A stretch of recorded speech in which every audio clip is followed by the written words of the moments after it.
भगवान बुद्ध कहते हैं कि मैं को मुक्त नहीं करना, मैं से ही मुक्ति करनी है।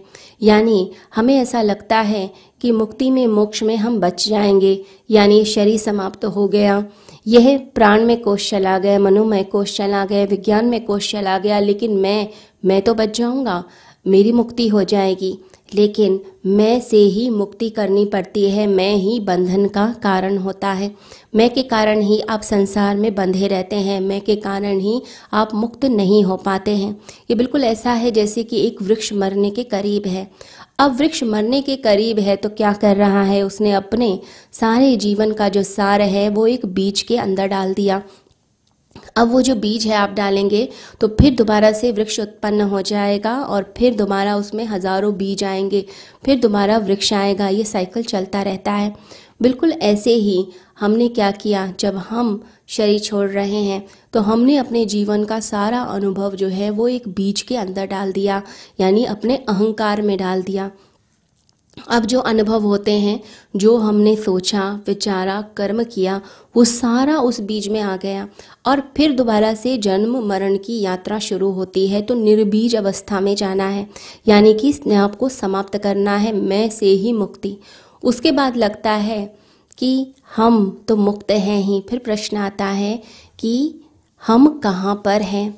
तो लोग ज़्यादातर प्रश्न पूछते हैं मैं कौन हूँ, लेकिन एक और प्रश्न एक साधक उठाता है मैं कहाँ पर हूँ, मैं कहाँ हूँ इस शरीर के अंदर।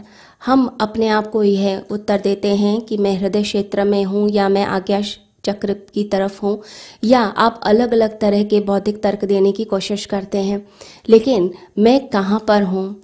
तो स्वामी रामतीर्थ एक कहानी कहा करते थे। वो कहते थे कि एक नास्तिक था, उसने अपनी दीवार पर लिख दिया कि गॉड इज़ नोवेयर, परमात्मा जो है वो कहीं भी नहीं है।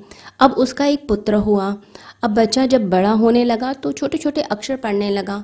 बड़े अक्षर उससे पढ़े नहीं जाते थे तो उसको तोड़ तोड़ के पढ़ता था। तो एक दिन उसने देखा कि दीवार पर पिताजी ने कुछ लिखा हुआ है, गॉड इज़ नोवेयर, क्योंकि उसके पिता यही चाहते थे कि सब जगह नास्तिकता फैले। तो बच्चे से पढ़ा नहीं गया तो बच्चे ने तोड़ तोड़ के पढ़ा। तो बच्चे ने क्या पढ़ा, बच्चे ने पढ़ा गॉड इज़ नाउ हेयर, यानी परमात्मा अभी यहीं पर है। तो वह नास्तिक बड़ा हैरान हुआ कि इस तरह से भी कोई सोच सकता है, ये तो मेरे मन में विचार ही नहीं आया और मेरा खुद का पुत्र ये बोल रहा है। तो परमात्मा जो है सब जगह भी है और परमात्मा कहीं नहीं भी है, यानी किसी पर्टिकुलर जगह पर हम नहीं बता सकते कि वो यहाँ पर है या हमारी आत्मा यहाँ पर है।